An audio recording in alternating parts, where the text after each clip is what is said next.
partir de este momento, los invitamos a formar parte de esta mesa donde se componen y descomponen los problemas del país. RCR presenta Buen Provecho.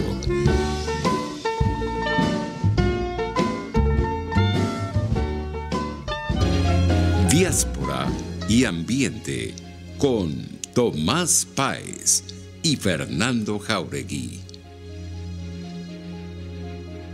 Buenas tardes, querida audiencia global. Nuevamente, como todos los viernes a esta hora, su espacio Diáspora y Ambiente en Buen Provecho. Lo hacemos a través de la emisora pionera de la radiodifusión venezolana, Radio Caracas Radio. Ahí se pueden conectar a través de rcr750.com.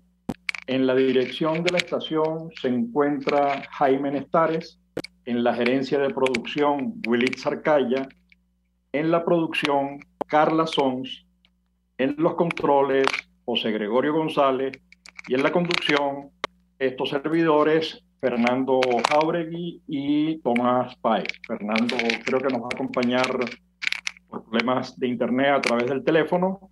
Y bueno, antes de presentar a nuestro invitado, varias cosas por los hechos que han ocurrido en los últimos días. En primer lugar, la muerte del general Baduel. Le pedimos y le enviamos un abrazo fraterno, cálido, con nuestras condolencias a todos sus familiares. Quedábamos sorprendidos, digamos, desgarrados realmente con las palabras de la hija de Baduel, señalando que no había sido tratado de manera adecuada. La Comisión de Expertos de las Naciones Unidas está pidiendo una investigación a fondo sobre esto, porque de acuerdo a la normativa internacional es un muerto que corresponde al régimen, porque estaba preso, digamos, tiene que responder el régimen por ese caso. Tenemos después los dos muchachos jóvenes que han sido asesinados en Colombia. Nuevamente a sus familiares, a sus amigos, nuestro abrazo fraterno, con nuestras condolencias. De verdad que menos cegar la vida de unos jóvenes que tienen un futuro por delante y que además querían construirlo. Estaban buscando en otros lugares lo que el país le negaba, pero desafortunadamente acabó muy mal. He escuchado y he visto y he leído algunas apreciaciones sobre este tema que me preocupan mucho, porque uno, a partir de este horrible caso, que hay que pedir nuevamente una averiguación al gobierno colombiano sobre este hecho, de no solamente denunciarlo, sino apresar a la gente, juzgarla y sancionarla por el delito cometido. He visto algunas exageraciones en algunos argumentos. Yo creo que hay que andar con cuidado, porque si ha habido un gobierno responsable en atención, que ha atendido de manera adecuada a la diáspora venezolana, ha sido el colombiano. Desde los permisos especiales, los PEP aquellos, hasta esta estrategia de regularización que no ha podido alcanzar Europa. Quizás en Europa tengamos que agradecer también a la señora Merkel, que acaba de dejar su cargo en Alemania como canciller, siempre abierta al tema migratorio, y eso, de hecho, su apertura al tema migratorio fue lo que le costó el cargo. Europa tiene 3.700.000 sirios en Turquía y 1,5 millones, más o menos 1.200.000 en el Líbano, que además está atravesando una situación muy complicada el Líbano, y digamos, un poco tratando de frenar y evitar que lleguen a Europa. Y hay una preocupación enorme ahora en Europa por el tema de Afganistán. Sin embargo, Colombia, que es una economía mucho más débil que la alemana, que además tiene menor cantidad de habitantes, con debilidades estructurales, con desplazados internos, ha atendido de manera adecuada. Que cabe, pues no podría hacerlo mejor, siempre es posible hacer las cosas mejor, pero creo que el ejemplo que le está dando Colombia al mundo es muy grande. Entonces tenemos que andar tenemos que saber separar la paja del grano para no caer en cosas estruendosas, palabras, agresiones. Y yo creo que hay que andar con mucho tino, porque si alguien ha tratado bien a Venezuela y a la diáspora venezolana es el gobierno colombiano. Bueno, dicho esto, yo creo que hay que pedir una averiguación en ambos casos. En el caso de nuestros jóvenes asesinados en Colombia y, por supuesto, con el general Baduel. ¿Qué pasó allí? Y lo está pidiendo la Corte Penal Internacional, la Comisión de Independientes, de Expertos Independientes. Antes de presentar a Alejandro Limayo Rivero, que yo no sé si es Limayo, Liñaño, Liñano, después tú nos dices, por favor, nos aclara, solo un tema. La diáspora son personas, y las personas son un fin en sí mismas, no son un medio ni para criticar ni para juzgar, sino para rescatar e incidir y poder contribuir a que sean respetados y salvaguardados los derechos humanos de nuestra diáspora. Ok, pero déjame entonces, antes de decirle a Fernando, bienvenido Fernando, que está en línea, déjame presentar primero a nuestro invitado, Alejandro Limayo Rivero. Después, repito, nos aclaras ese apellido, porque a veces lo leo Limayo, a veces Linayo y a veces Liñayo. Entonces, y además nos dices el origen del apellido, me llama la atención. Alejandro es ingeniero en sistemas, es doctor en educación, tiene varias maestrías y especializaciones en el tema que vamos a abordar hoy, es decir, que es un experto en el tema. Estuve revisando además todo lo que ha producido, los estudios que ha hecho en Cumaná, Mérida, Chacao, etcétera, que yo creo que son de mucho interés para nuestra audiencia con este tema riesgo. Entonces la pregunta es, ¿queda algo fuera de riesgo en Venezuela? Y luego nos dice, Fernando, por favor. Hola, buenas tardes a todos y a todas, gracias. Bueno, hoy estamos conectados vía telefónica, creo que podré conectarme con el Zoom para el segundo vínculo. Estoy en la calle, estaba resolviendo unos problemas de salud familiar, así que, bueno, mis disculpas por este tipo de conexión. Y bueno, no, lo que quería era aprovechar el tiempo con nuestro invitado, que nos hablara un poco de todo esto, de su punto de vista, de su análisis, para entonces, bueno, nosotros enriquecernos de esto y experiencia. Alejandro, la palabra es tuya. Un gusto saludarte, Tomás. Un abrazo, Fernando. Muy agradecido por la invitación. Un placer estar en su programa.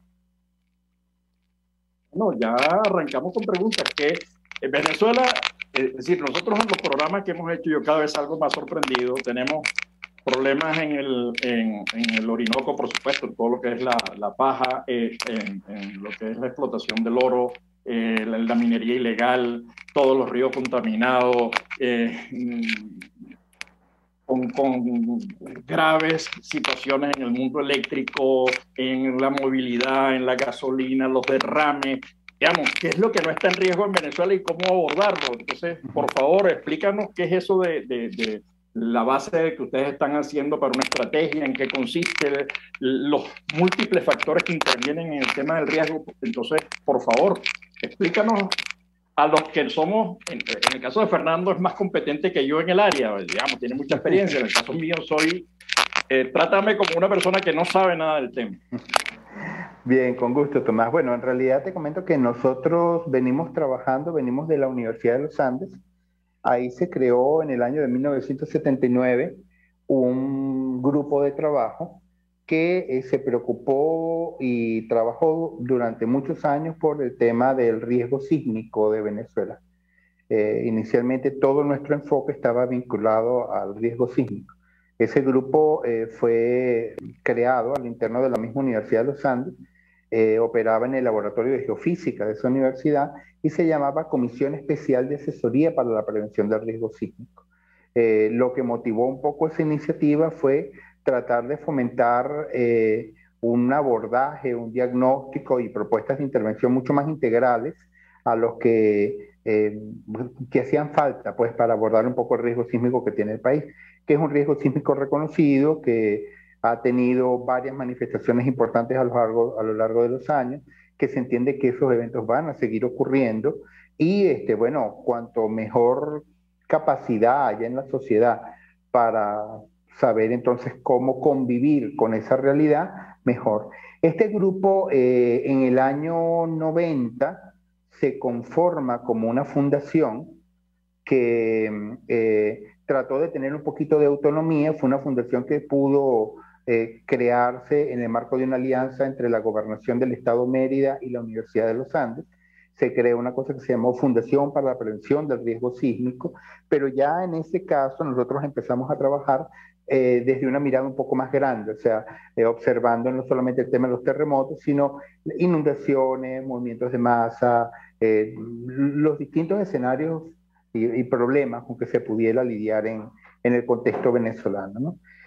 Y ya, bueno, finalmente a principios del año 2000, 2005, 2006, justamente, bueno, cuando comienzan a generarse algunas debilidades, algunos problemas en la institucionalidad, se comienzan a dificultar algunos detalles, nosotros decidimos consolidarnos como una ONG completamente independiente.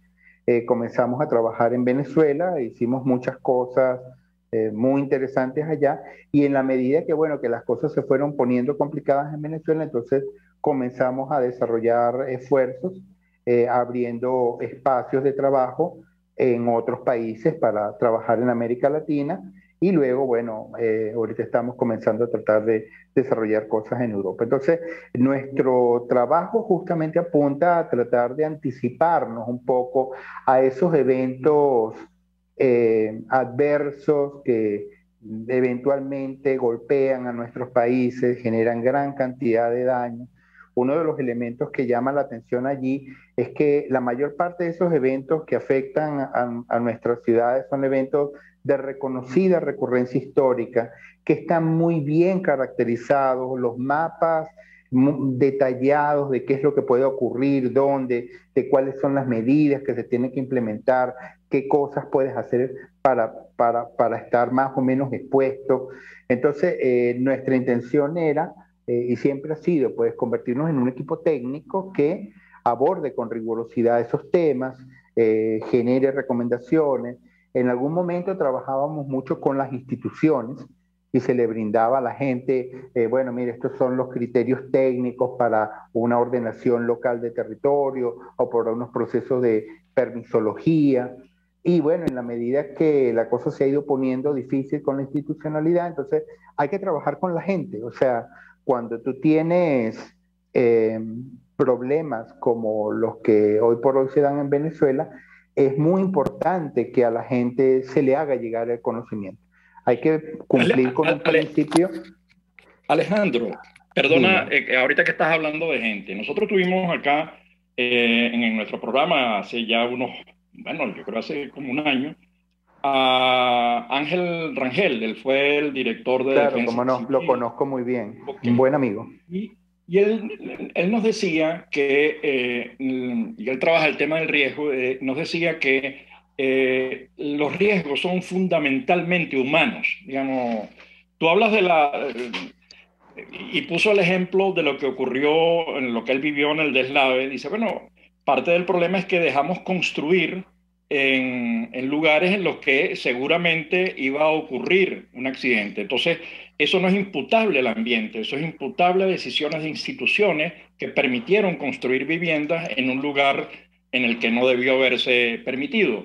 ¿Cómo ves tú este tema de lo humano? Y además luego me gustaría que nos contaras algunas de las experiencias que ustedes han investigado en Cumaná, en Mérida, que me llama mucho la atención. El tema incluso de los motorizados, que hay por allí un trabajo, lo vi bueno, pues te busqué en la web lo que habías producido, y me llamó la atención el tema de los motorizados, que lo estoy viendo en todo el mundo, y lo viví en Claro. Venezuela. Entonces, ¿cómo ves el asunto? Sí, bueno, lo que te plantea Ángel es absolutamente verídico y correcto. O sea, ningún desastre está asociado solamente a la ocurrencia del fenómeno natural. Un terremoto en sí mismo no es un desastre, una luz torrencial en sí mismo no es un desastre, la crecida de un río en sí misma no es un desastre. Para que un evento de esas características, que comúnmente son expresiones propias de las dinámicas del territorio, se convierta en desastre, tú tienes que poner un montón de infraestructura humana mal colocada. Yo creo que en el tema el tema del riesgo y de los desastres es un problema vinculado al mal matrimonio que existe hoy por hoy entre el ser humano y el entorno natural que nos rodea. Ese mal matrimonio se refleja en dos problemas que son esencialmente dos caras de la misma moneda. Por un lado está el problema de que el territorio se le vuelve una amenaza al ser humano. Entonces se generan aludes torrenciales, inundaciones y terremotos, y uno dice, el río destruyó unas casas, como si realmente fuera un río perverso que está empecinado en hacerle daño a la gente. Y la otra cara de la moneda es que el ser humano se le vuelve una amenaza al territorio. Y lo contaminamos y lo degradamos y lo desertificamos y generamos todo eso. Entonces, ambas son caras de la misma moneda y ambas demandan para garantizar la sostenibilidad de la especie una mejor forma de convivir con el entorno que ocupamos. Ahora, eso no es una declaratoria hueca en el aire, eso es una declaratoria concreta que tiene acciones y lecturas muy concretas en cada lugar del territorio, pues. Entonces, la manera como este ejercicio se tiene que asumir en Caracas tiene implicaciones específicas para Caracas. Por lo menos, si tú vives en Chacao, tú tienes que aprender a convivir con los aludes torrenciales que se sabe que pueden ocurrir y que con toda seguridad en algún momento ocurrirán en Chacao.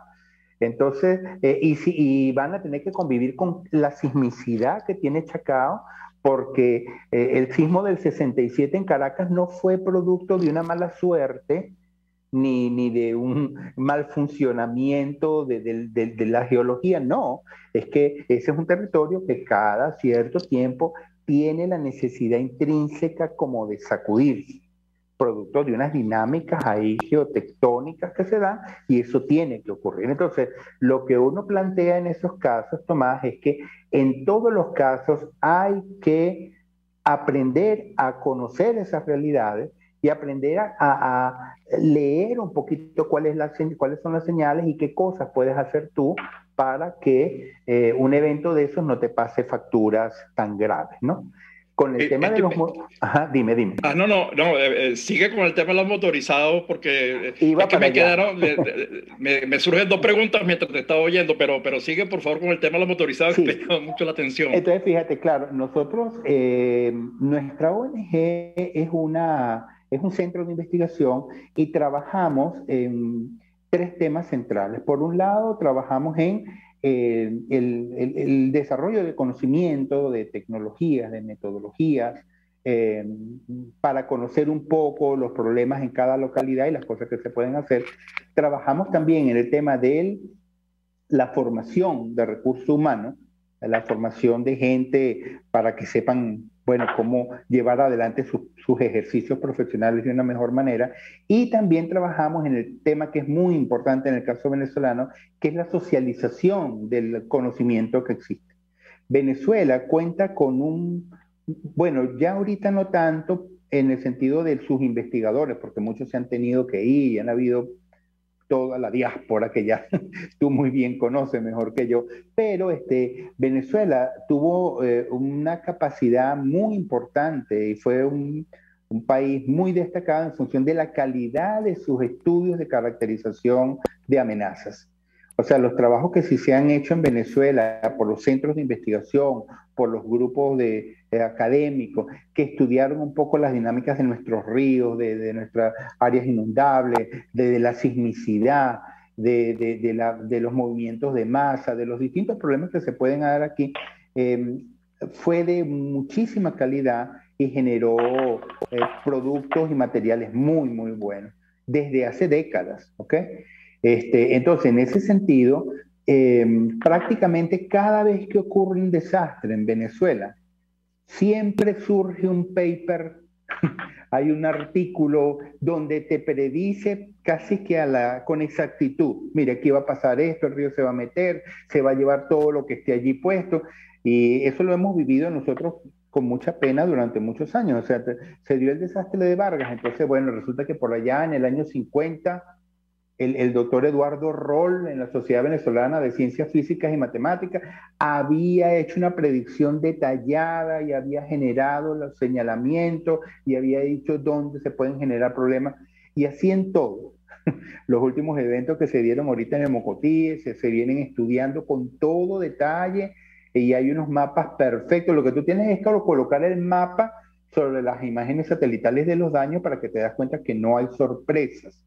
Ahora, lo que a nosotros nos preocupa es que esa información existe en los papers, existe en revistas científicas, pero no está en las manos de quienes habitan esas manchas. Y ese es un esfuerzo que hay que hacerlo, y hay que hacerlo rápido porque eso hay que socializarlo. Ok, eso nos va a llevar al tema institucional, pero antes de llegar al tema institucional y cómo se utiliza la información y, bueno, y todo el derrumbe institucional en Venezuela, hay dos preguntas. Tú dijiste, coincidiendo con la propuesta o lo que decía Ángel, que es el tema de que todo acto esto de riesgo supone la participación, supone la intervención humana, primero porque lo afecta directamente y luego porque él afecta al ambiente, ¿no? Ya lo señalaste tú. Ahora, estoy pensando en dos eventos naturales. Estoy pensando en este momento en el volcán de una de las islas. Nosotros somos la octava isla en La Palma, en Canarias. Sí, ¿No? Ese correcto. volcán que había reventado, no sé, hecho erupción, no sé si en la final de la década del 50 es lo que me Sí, es queda, no lo tengo correcto. Hace claro. como 50 años.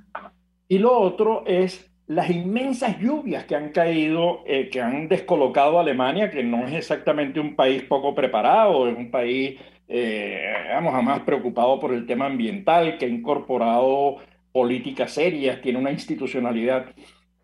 Ah, ¿cómo es eso? Digamos, porque aquí Claro. pareciera que hay una Sí, intervención sí, no sí. básicamente ambiental, no Tu humana. Entonces, pregunta, ¿cómo? sí, Ok. tu pregunta es muy buena. Fíjate, con respecto al volcán de La Palma, yo lo que te pudiera mencionar es un tema que estamos siguiendo con mucho interés, porque obviamente estamos aquí en Europa. Entonces, lo que sí te puedo decir es que todo evento que tiene la capacidad de detonar un desastre, fíjate que yo digo que todo evento detonador, porque el evento no es el desastre en sí mismo. Entonces, si un evento ocurrió, una máxima que tú manejas es que todo lo que ocurrió volverá a ocurrir. O sea, las islas Canarias, ¿verdad? Como las islas de Hawái, son islas que fueron creadas esencialmente producto del vulcanismo. Todas esas islas son hechas de alguna manera producto de la actividad volcánica. Y lo que tú puedes tener como certeza es que si allá existieron unos eh, procesos volcánicos hace 50 años que generaron X o Y tipo de problemas, es muy probable que eso se vuelva a dar en el tiempo, como hablábamos de la sismicidad en Caracas. O sea, donde tú tienes incertidumbre es en cuándo. ¿Cuándo va a ocurrir? No lo sabes.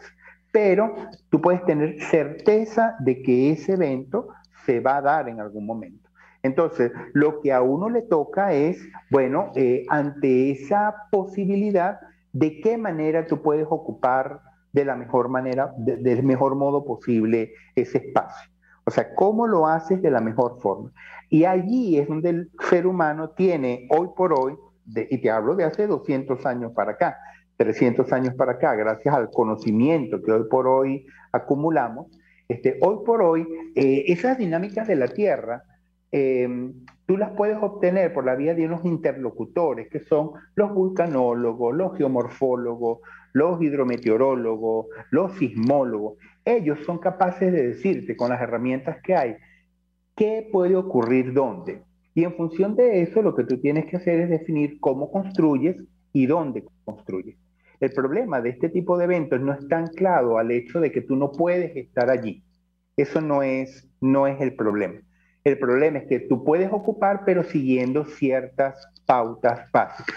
Fíjate que yo hasta hace poco, a raíz justamente de este volcán de La Palma, yo fui a revisar algunos datos y me topé con unos mapas desarrollados y contenidos en el mapa de un atlas de procesos de esta naturaleza que describen claramente como unas manchas más o menos anaranjadas o amarillas o rojas esas zonas de La Palma. Ese libro tiene más de 20 años, pero que describen claramente, mira, aquí hay que tener cuidado porque en esta zona se pudiera esperar un fenómeno como el que está ocurriendo hoy. Entonces, ese tema, lo que te digo es que es muy raro que tú te topes un fenómeno natural que te genere un evento un desastre de esta naturaleza, en el cual te agarrara completamente fuera de que nadie se lo esperaba. Ahora, ocurre lo de las inundaciones en Bélgica y en Alemania. Entonces, claro, ahí lo que comienza a darse, y estoy saliendo ahorita de un foro muy largo y muy interesante que organizó la Academia Venezolana de Ingeniería y Hábitat, donde aparece es el fantasma del cambio climático. El cambio climático es un fenómeno global que hoy por hoy, bueno, difícilmente se puede negar y que hoy por hoy nadie puede señalar la influencia que tiene la actividad humana en la emisión de unos gases que están haciendo que el planeta se esté calentando. Y una de las consecuencias más importantes que se entiende que va a tener este fenómeno global es que los eventos meteorológicos extremos van a ser cada vez más frecuentes y cada vez más intensos. Cuando tú antes construías en una ciudad, ¿verdad? Pensando que, bueno, aquí lo que se estima es que tengamos lluvias extremas de tanto volumen cada 100 años, ya esos periodos no van a ser cada 100 años.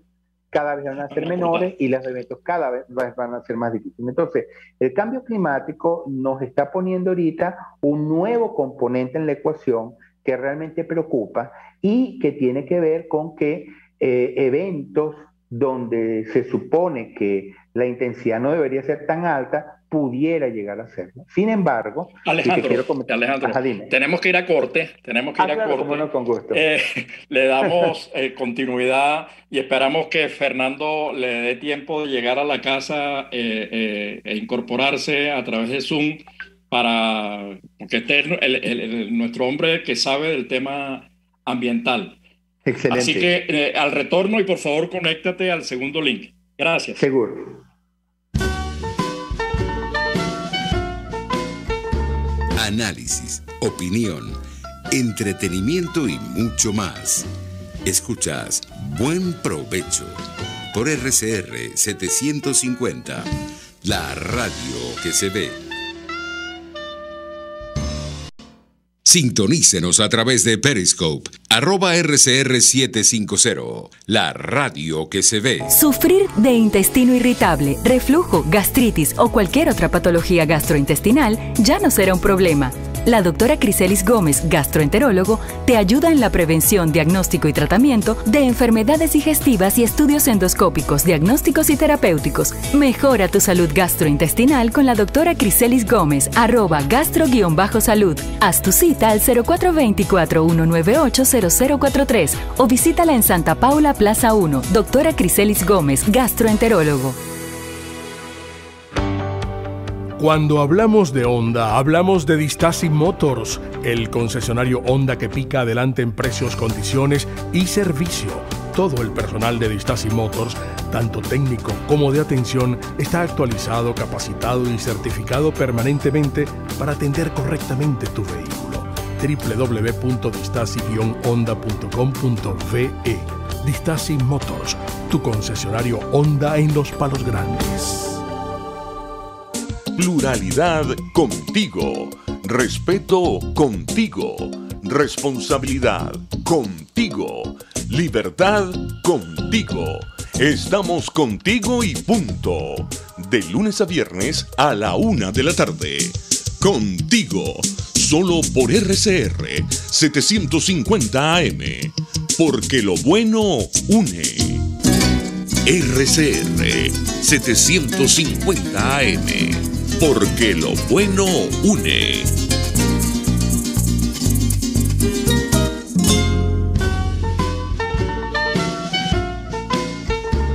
Usted escucha Buen Provecho por RCR 750, la radio que se ve.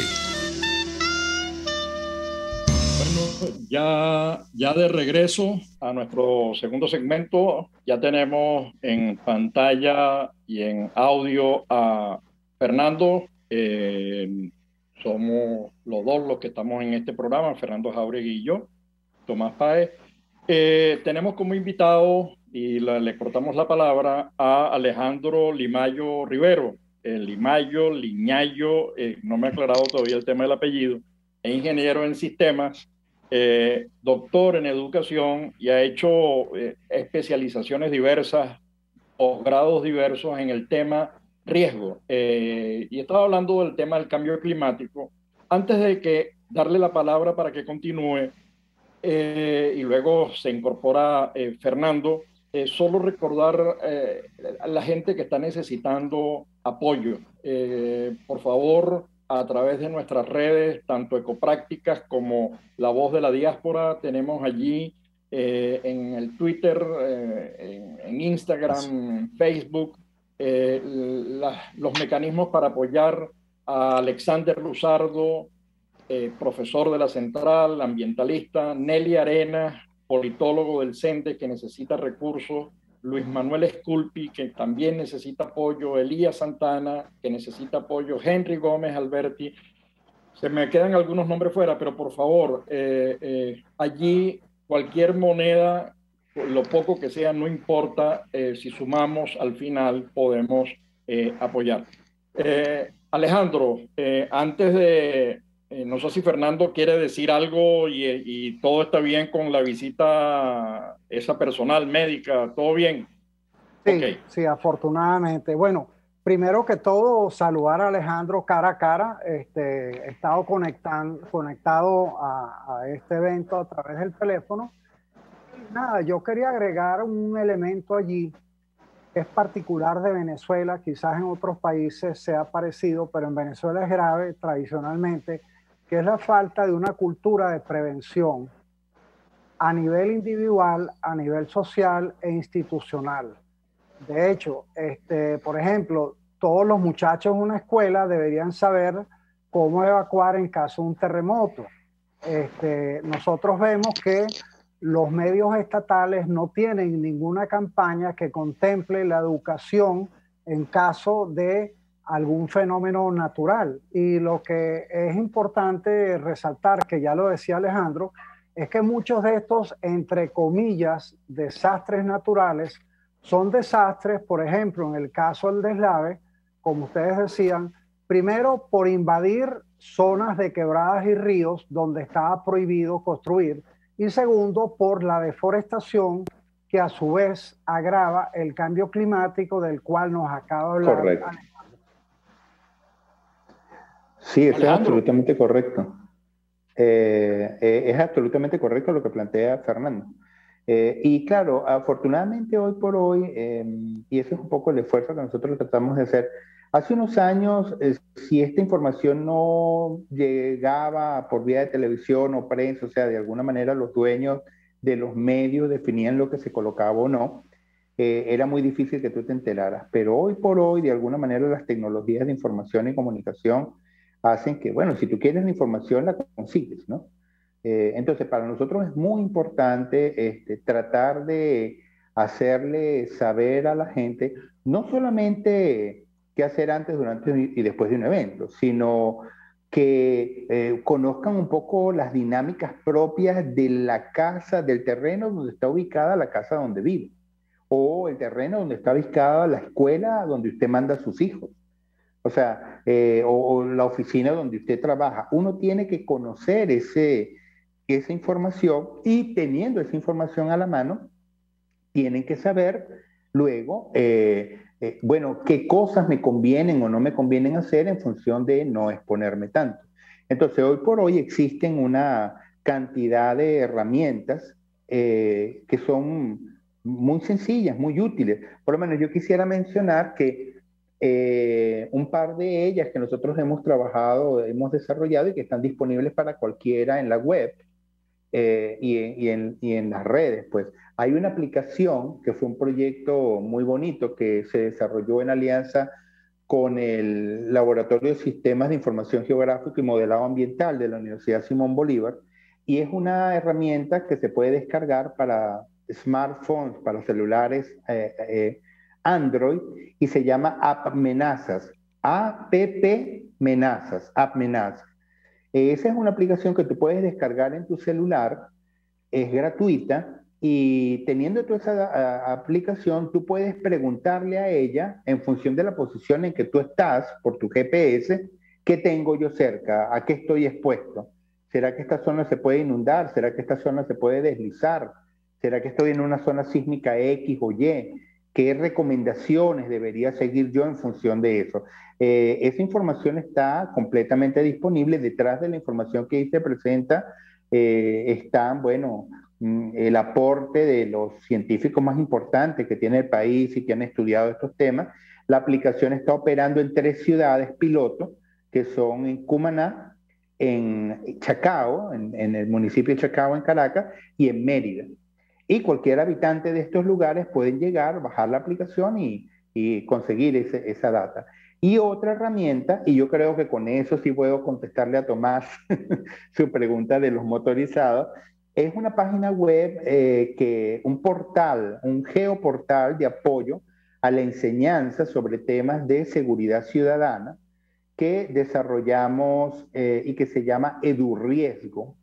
EduRiesgo es un portal en donde se brindan herramientas, diagnósticos locales, herramientas educativas para enseñar a cómo justamente convivir con los principales riesgos, retos de seguridad ciudadana que tienen las personas de algunas ciudades.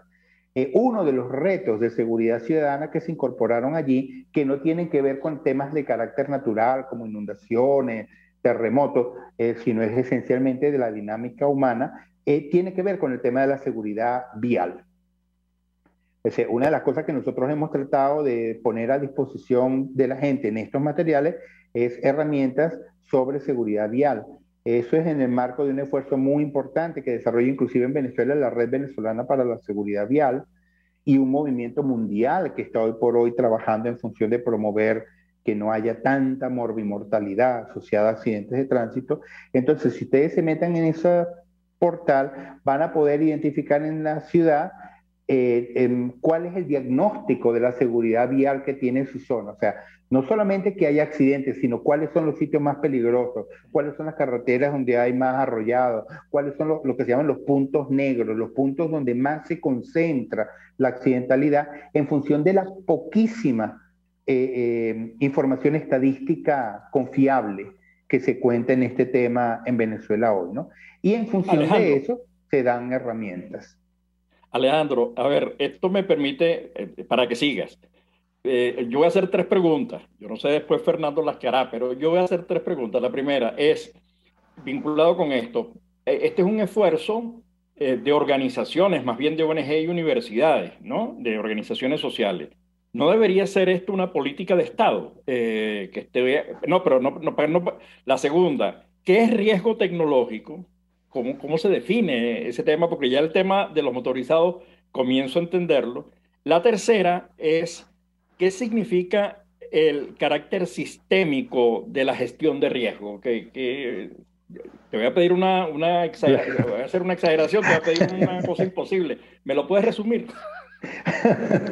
Las 3 preguntas, voy a tratar de hacer lo posible para contestar las 3 preguntas lo más rápido posible.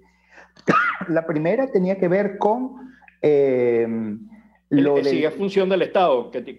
¿Cuál es el papel del Estado allí? Porque realmente, lo que están haciendo el ejercicio que nosotros estamos haciendo es un ejercicio esencialmente del sector académico, del sector científico, universidades, algunos centros de investigación con que trabajamos con frecuencia, y realmente cuenta con el apoyo de empresas privadas y de las agencias de cooperación internacional comprometidas con temas de sostenibilidad. En otros países nosotros hemos desarrollado temas similares y obviamente lo que uno hace es entregarles las herramientas y negociar y conversar con la institucionalidad. Pero penosamente en Venezuela no es fácil en este momento hacer ese esfuerzo, porque bueno, todo está politizado. Uno es un técnico, uno es un científico. A nosotros no nos interesa, obviamente tenemos nuestra posición sobre lo que está pasando, pero no nos interesa convertir en un tema político el tema del riesgo sísmico de Caracas. Ese terremoto va a llegar y se vaya por llevar por delante a los azules y a los rojos por igual, independientemente, cambiará si están preparados o no. Entonces, obviamente que lo natural es que eso lo haga la institucionalidad. Aquí en Europa, tú sabes que uno le genera y le brinda las herramientas, pero la institucionalidad es la que instrumenta. En Venezuela no se hace tan fácil. Entonces, ahí es que surge la prioridad de brindarle la herramienta a la ciudadanía para que la gente sepa dónde está parado y entienda qué es lo que puede hacer ella en función de solventar. La segunda, recuerdo la tercera pregunta, pero la del riesgo tecnológico. La del riesgo tecnológico es una pregunta difícil, tiene distintas aristas. Mucha gente entiende que el riesgo tecnológico es el hackeo de los computadores y los piratas informáticos. Nosotros hemos desarrollado varios estudios en varios países tratando de caracterizar riesgo tecnológico y lo asociamos esencialmente, y así lo definimos, a identificar los niveles de riesgo que pudieras conseguir en contextos urbanos y que están asociados a depósitos, almacenamiento o distribución de materiales que son peligrosos. Materiales explosivos, materiales tóxicos, fugas, y no son materiales así propios de grandes empresas complejísimas, no. Es el cloro que se utiliza para potabilizar el agua de una piscina o los depósitos de amoníaco que tienen algunas ciudades para refrigeración. Entonces, ahí lo que toca es identificar dónde están esos depósitos y saber un poco cuáles pudieran ser las manchas que pudieran generar, donde pudieran generarse problemas y brindarle, como te digo, a las personas que viven quizás sin saberlo, dentro de esas manchas, mire, sepa que usted vive en una zona que eventualmente pudiera haber una fuga de cloro, y si pasa esto, esto y esto, haga esto, esto y esto. Eso es nuestro enfoque en el tema de tecnología. Y lo último que pregunta sobre carácter sistémico, es un poco un afán por tratar de hacerle ver a la gente que el trabajo que hay que hacer en este tema va más allá del prepararse en caso de un terremoto y evacuar y hacer las conductas de actuación en el caso de emergencia. El carácter sistémico que tiene la gestión de riesgo y que invita es a que el riesgo al que están sometidas nuestras ciudades se construye socialmente. Ese riesgo se hace, lo construimos todos cuando una institución da un permiso donde no se debe, producto de alguna corruptela o por desconocimiento o porque un consejo comunal decide hacer una pasarela mal hecha sin tomar en cuenta la opinión técnica, o una persona decide ampliar su casa y colocarle un segundo piso porque no tiene donde vivir. El muchacho y lo hace sin entender nada de estabilidad estructural ni de ingeniería. Entonces, el riesgo se construye socialmente cuando no hacemos las cosas como se deben hacer, con la sinceridad correcta y con el conocimiento correcto de las dinámicas del espacio que ocupamos. Entonces, si uno solamente se queda trabajando en tener el manual de primeros auxilios y el botiquín y el plan de emergencia, ese es el tratamiento sintomático de la enfermedad, Tomás. Eso es tratar la enfermedad en sus síntomas, o sea, es bajarle la fiebre al herido, al enfermo, es quitarle las convulsiones, pero nunca le das el antibiótico, que es el tratamiento de fondo. Y ese tratamiento de fondo lo que trata de promover es que las personas sepan cómo ocupar de una manera un poco más coherente y sensata los espacios donde conviven. Fernando. Y bueno, estaba pensando en algunos ejemplos de lo que él decía sobre los consejos comunales, que no solo es el consejo comunal, que aunque el concepto básico es idóneo, la práctica de este ha sido nefasta en términos generales en Venezuela, pero el mismo Estado, eso que tú hablabas de la red social, fíjate, por ejemplo, la Misión Vivienda construyó unas viviendas en una parte del estacionamiento del Aeropuerto Internacional Simón Bolívar, con la idea de mostrar a los viajeros que llegaban las maravillas de la Misión Vivienda, pero resulta que esa gente está en el marco, en esa mancha que puede ser afectada por un incidente aéreo.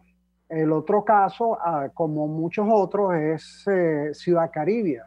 Ciudad Caribia está en una zona altamente vulnerable a las lluvias, a los vientos, inclusive a las partes sísmicas, y ahí se concentró un número de viviendas, ¿verdad?, con una gran cantidad de población que va un poco mostrando lo que tú decías, ¿no? Más allá de que una zona sísmica, yo sé cómo evacuarla, cuáles son los primeros auxilios que debo tener, pero yo como institución, en este caso gubernamental, o como una empresa privada que le paga a una alcaldía por construir arriba de una quebrada que va a taponar, pues es tan importante como la parte de resolver una vez que ese desastre se presenta. Es correcto, sí. Y hacia allá apunta un poquito ese abordaje integral que se trata de promover. O sea, si tú no abordas sistémicamente el problema, si tú no entiendes los desastres como la consecuencia natural de formas de ocupación insostenible del territorio, siempre estarás saltando de calamidad en calamidad y nunca abordarás los problemas de fondo. Nosotros en algún momento tratamos de promover Vargas. El desastre de Vargas fue un detonador muy importante de varios procesos que se dieron en Venezuela y que fueron de alguna manera un modelo para otros países de América Latina en términos de tratar de, bueno, promover un enfoque distinto. Se generó legislación, se desarrolló una ley que se llama Ley de Gestión Integral de Riesgos Socionaturales y Tecnológicos, una ley que complementa a lo que es la Ley de Protección Civil y Administración de Desastres, que es la ley que regula el organismo de preparación y respuesta. Esa ley, bueno, chévere, eso es la preparación y respuesta, pero cómo evitamos que se construya tanto escenario de riesgo, se preveía en la otra ley. Y bueno, se dieron algunos pasos y algunas cosas se hicieron, pero penosamente, más allá de lo normativo y más allá de lo conceptual, se ha logrado muy poco, y es porque la gente no lo entiende. O sea, la gente entiende que el problema solamente está cuando la gente tiene el agua al cuello o cuando las casas están destruidas y la gente está atrapada. No entienden que esas calamidades se construyen previamente.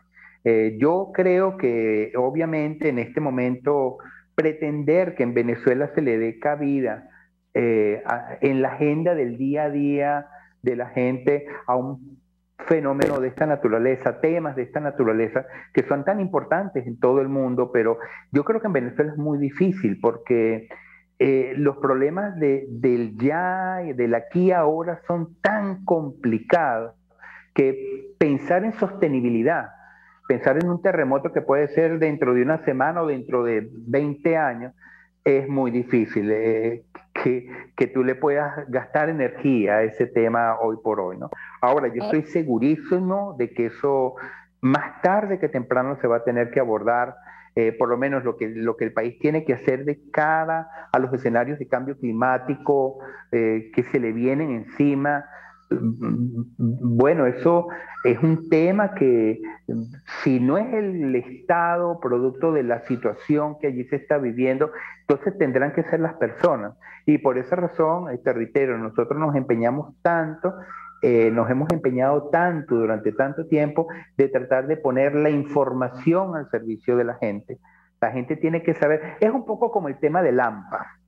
O sea, es difícil que la gente crea que tú estás segura contra el tema de un atraco porque la policía está haciendo lo que debe.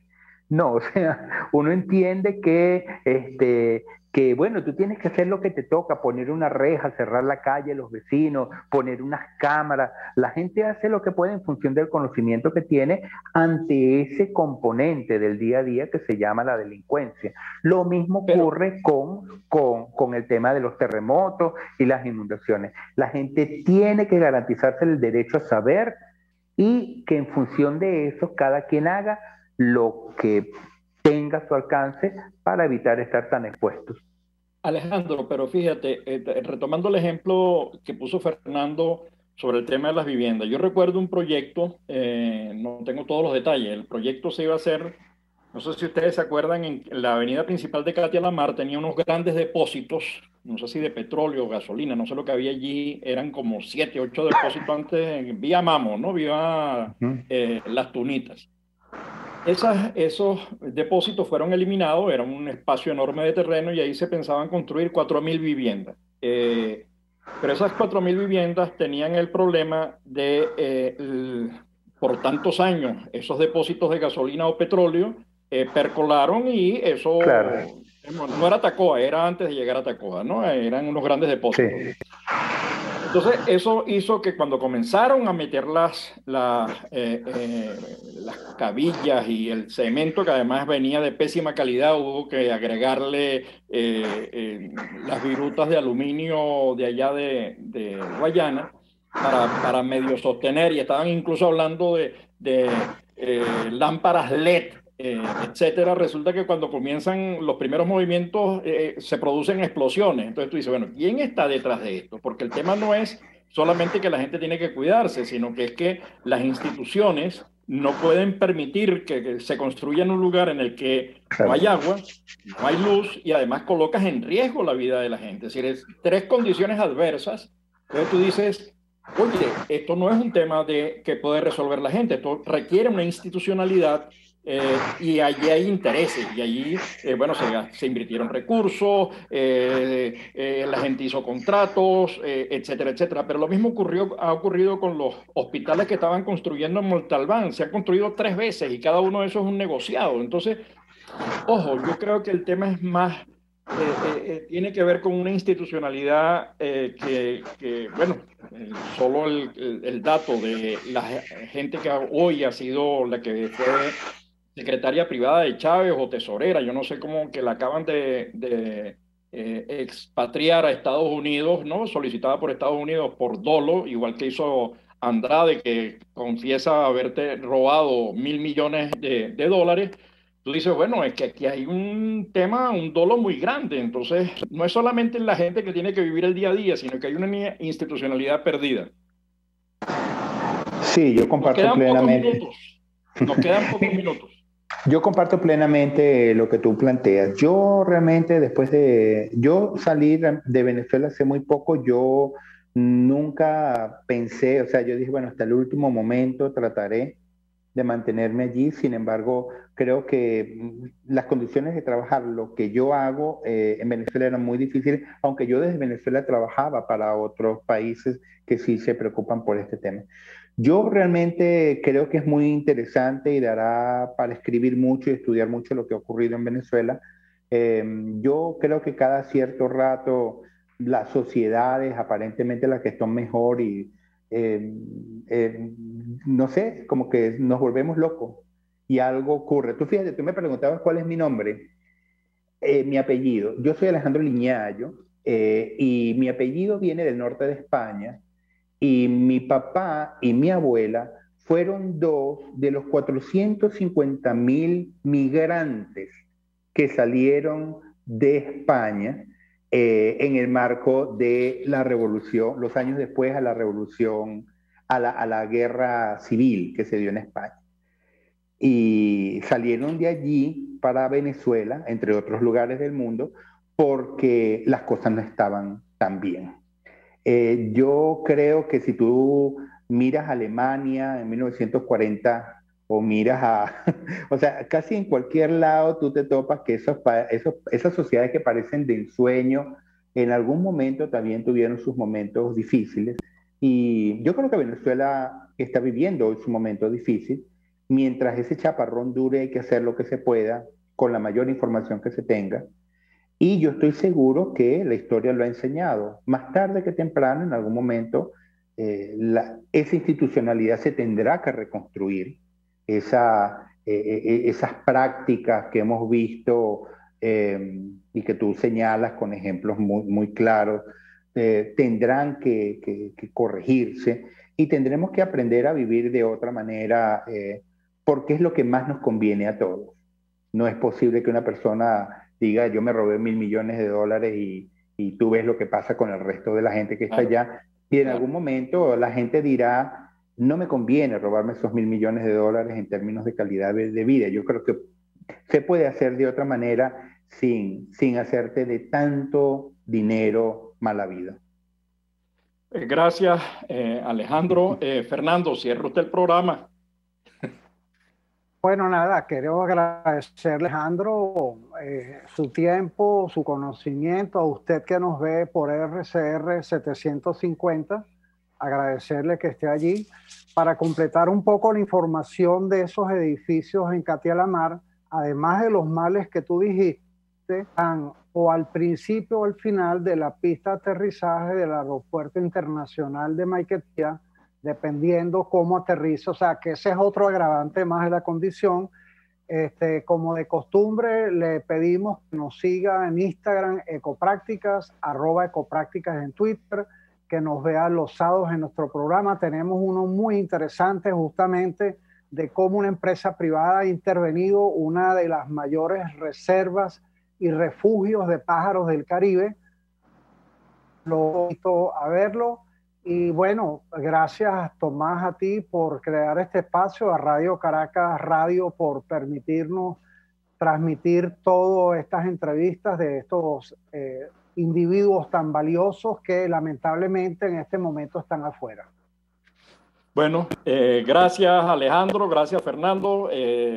Lástima que no pudimos estar juntos todo el programa, tenías ahí una ocupación, espero que todo bien. Y a toda nuestra querida audiencia global, nos seguimos viendo como todos los viernes a las 12 del mediodía en este su espacio, Diáspora y Ambiente en Buen Provecho, con Fernando Jáuregui y Tomás Páez. Diáspora y Ambiente con Tomás Páez y Fernando Jáuregui.